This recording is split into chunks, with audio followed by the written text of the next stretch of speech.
अस्सलाम वालेकुम students, hope you are doing well. आज का हमारा टॉपिक है chemistry chapter number 4 ionic compounds.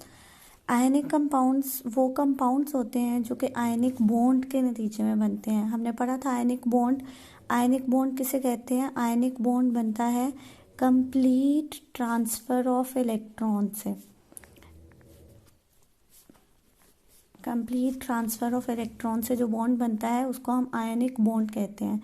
इसके आपने एग्जांपल पढ़ी थी कि हमारे पास होता है सोडियम एक इलेक्ट्रॉन लूज़ करता है और कैटाइन बनता है, और हमारे पास एक होता है क्लोरीन, उसी इलेक्ट्रॉन को गेन करेगा और हमारे पास एक कंपाउंड बनता है। उस कंपाउंड का नाम होता है सोडियम क्लोराइड। इस कंपाउंड को हम आयोनिक कंपाउंड का नाम देते हैं। आगे आपकी बुक के अंदर पेज नंबर 69 पर उन्होंने कुछ प्रॉपर्टीज़ बताई हुई हैं कि आयनिक कंपाउंड की। पेज नंबर 69 पर प्रॉपर्टीज़ बताई हुई हैं। प्रॉपर्टीज़ की हेडिंग्स हैं nature of compound, electrical conductance, melting and boiling point और सॉलिबिलिटी। जो हमारे पास ऑर्गेनिक कंपाउंड होते हैं वो क्रिस्टलाइन फॉर्म के होते हैं। क्रिस्टलाइन सॉलिड लिखा हुआ है आपकी बुक के अंदर। क्रिस्टलाइन सॉलिड का मतलब होता है कि ये हमारे पास ऐसे सॉलिड हैं जो एक प्रॉपर शेप बनाते हैं। फॉर एग्जांपल हमारे पास सोडियम और क्लोरीन है। ये सोडियम की अट्रैक्शन होती है क्लोरीन के साथ due to the opposite charge ion. ठीक है। अब यहाँ पर क्रिस्टलाइन सॉलिड का मतलब है कि हमारे पास जितने भी सोडियम क्लोराइड के कंपाउंड के अंदर जितने भी आयंस होंगे, सब आयंस की ऑपोजिट आयंस के साथ अट्रैक्शन डेवलप होगी, और ये अट्रैक्शन डेवलप होने के नतीजे में हमारे पास जो आयनिक कंपाउंड है इसका स्ट्रक्चर जो है वो टाइटली पैक्ड होता है। Okay, next property is electrical conductance. हमारे पास जितने भी आयनिक कंपाउंड्स होते हैं, आयनिक कंपाउंड हमारे पास अगर सॉलिड के अंदर होंगे तो इनकी इलेक्ट्रिक कंडक्टेंस क्या होती है? बिल्कुल लेस होती है। आपकी बुक में लिखा हुआ है नेग्लिजिबल। नेग्लिजिबल का मतलब होता है कि ना होने के बराबर है। लेकिन अगर हम इसका एक्वस सोल्यूशन बनाएं या हम इसको सॉलिड के बजाय मोल्टन फॉर्म के अंदर कन्वर्ट करें या हम इसको सोल्यूशन फॉर्म के अंदर कन्वर्ट करें, तो हमारे पास ये दोनों फॉर्म्स के अंदर आयनिक कंपाउंड जो हैं वो इलेक्ट्रिक कंडक्टेंस शो करते हैं। मोल्टन फॉर्म ऐसी फॉर्म होती है जैसे जेली फॉर्म हो गई, और सॉल्यूशन फॉर्म का मतलब है कि आपने इसका सॉल्यूशन बना लिया। फॉर एग्जांपल वाटर के अंदर आपने इसको मिक्स कर लिया, तो इस दौरान में ये इलेक्ट्रिकल कंडक्टेंस शो करते हैं, और सॉलिड फॉर्म में इलेक्ट्रिकल कंडक्टेंस शो नहीं करते हैं।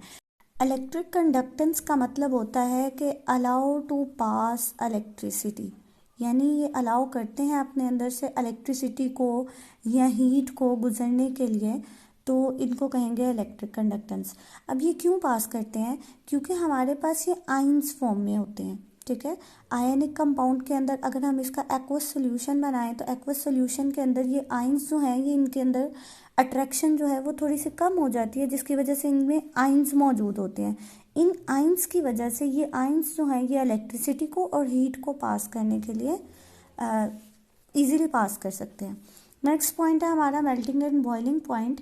मेल्टिंग और बॉइलिंग पॉइंट हमारे पास आयनिक कंपाउंड के मेल्टिंग और बॉइलिंग पॉइंट्स बहुत हाई होते हैं। आपकी बुक के अंदर उन्होंने अगेन सोडियम क्लोराइड की एग्जांपल दी हुई है, कॉमन एग्जांपल है। वो कहते हैं कि हमारे पास सोडियम क्लोराइड का हमारे पास सोडियम क्लोराइड का मेल्टिंग पॉइंट होता है।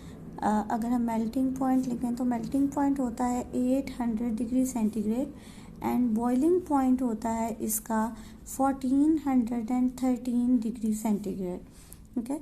अब मेल्टिंग और बॉइलिंग पॉइंट एक आप देखो इनकी वैल्यू तो अच्छी खासी हाई वैल्यू है, और उस हाई वैल्यू की रीज़न ये है कि हमारे पास, हमने कहा कि हमारे पास जो आयनिक कंपाउंड है ये क्रिस्टलाइन सॉलिड की फॉर्म में मौजूद होते हैं। क्रिस्टलाइन सॉलिड का मतलब ये टाइटली पैक होते हैं। तो जब भी हमें मेल्टिंग और बॉइलिंग पॉइंट फाइंड करने होते हैं तो इनकी जितनी भी बॉन्ड होते हैं हमने उनको ब्रेक करना होता है। कि जब बॉन्ड ब्रेक होंगे तो कोई भी चीज़ मेल्ट होने लगेगी या कोई भी चीज़ बॉयल होने लगेगी।